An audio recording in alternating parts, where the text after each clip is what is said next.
Good evening. I interrupt you with breaking fake news. This is Sean Murphy with PDXComedyDocumentary.com. On Tuesday, June 12th at Montevilla Station, we had a packed house. Open mic host Lucas Kopp was away for his third week as Juan Commotion Denmark and Milo Loza continued their comedy road trip down to Austin and back. I heard that they linked up with Sabrina Contreras, a former PDX All-Star who's living in LA now. By all accounts, host Lucas Kopp made it up on Kill Tony and killed Tony. Good job, Lucas. Juan made it up at the Mothership. I'm heard he crushed. I don't know. And Lucas also made it up at the Laugh Factory and destroyed. So I'm sure Milo Loza has been soaking up every funny moment like a sponge, and I can't wait to see and hear about it if he doesn't get snapped up along the way too.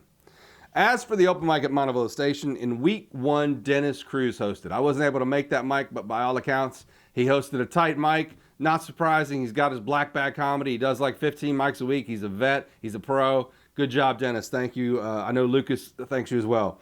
In week two, we saw the April Showcase Showdown winner from the Oregonian in McMinnville, Havana, alongside June Showcase competitor, Julie June, hosting a tight mic, getting it done, lighting people when they're supposed to, being funny. These ladies are going to be stand-up legends, I think. In week three, we saw Ikes and Christ hosting the mic. They had a retarded start time that went back to 7:20. Don't cancel me. That's the correct usage of the word. They just started slow. And it was the kind of chaotic stage management you would expect from this duo if you've ever seen them on stage together. We were halfway through the list at about 9 o'clock. So I guess it's not as easy as it looks to manage and host an open mic even after you've had 10 tequila and Sprites, Lucas. Throughout all the guest hosts, we had The Rock, or maybe The Pebble, Brandon Wayne Little on the ones and twos. Brandon, what you do is unparalleled. I appreciate you. I love the new format. I love getting to add a name of a song and the artist and getting it played up for me when we come to that mic. You are the biggest Little I know. Thank you for what you do, Brandon. In McMinnville this week, host Sean Murphy, aka Assistant Coach Energy, canceled his mic on Thursday night in McMinnville due to poor signups online, only to learn 4 comics, including current points leader Dennis Cruz of Black Bag Comedy, showed up to the empty mic. I'm sorry. I canceled it on social media. I did say cancel. It's a triggering word. Don't worry. I wasn't canceled. If you were hoping for that, anybody in Portland, it hasn't happened yet. It probably will, but not yet. All right. The Oregonian Open Mic will return next week at its regularly scheduled time, 7 to 9 p.m. on Thursdays at the Cabana Club.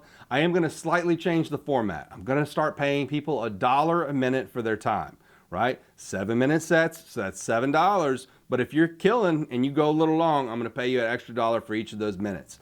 Probably up to 10. We got to make sure that we manage this to the number of comics who are showing up. But I think this will help with turnout and with signups, right?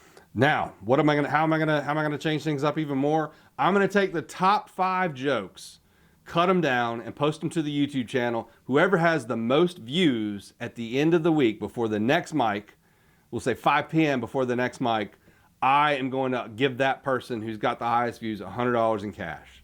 How's that sound? I think it sounds pretty cool. Pretty cool. And it's up to you. You don't have to participate in that. It's all up to you. I don't want to use the whole set because, frankly, I don't think people will fucking watch it. And it's your material. I want to leave that material for you. The top 5 jokes I think will be a good try. You also get points on the leaderboard. Still going to do the big show at the end of the year. Don't worry about that.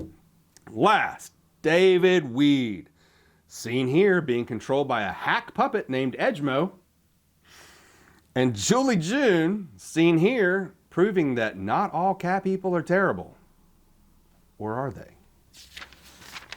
They joined me in the studios of McMinnville Community Media here in McMinnville, Oregon, to talk about their comedy, open mic comedy, the comedy scene in Portland, and all other stuff. Lots of it was comedy related. We had a lot of fun taping the show. It was the first time trying it, and we chewed the fat afterwards at the Two Dogs Tap Room here in McMinnville, had some wings, had a chicken basket. It was great stuff. I want to thank both of them for coming out. I had a blast. It's truly a pleasure to break character for a minute. It is truly a pleasure to be part of this scene, to be friends and colleagues with so many bright individuals who are bringing the funny, who I see working hard and having the grit. So thank you so much for tuning in or for joining me, and that will be broadcast on MCM 11 here in McMinnville on public TV, and then I'm also going to post it to the podcast, which is what I'm doing on YouTube. So the video will be posted there along with this. Hey, all right, back to it. I am assistant coach of the JV Comedy League All Stars of PDX, and this was your breaking fake news update. I'm Sean Murphy signing off. Get a pop of culture in your mouth.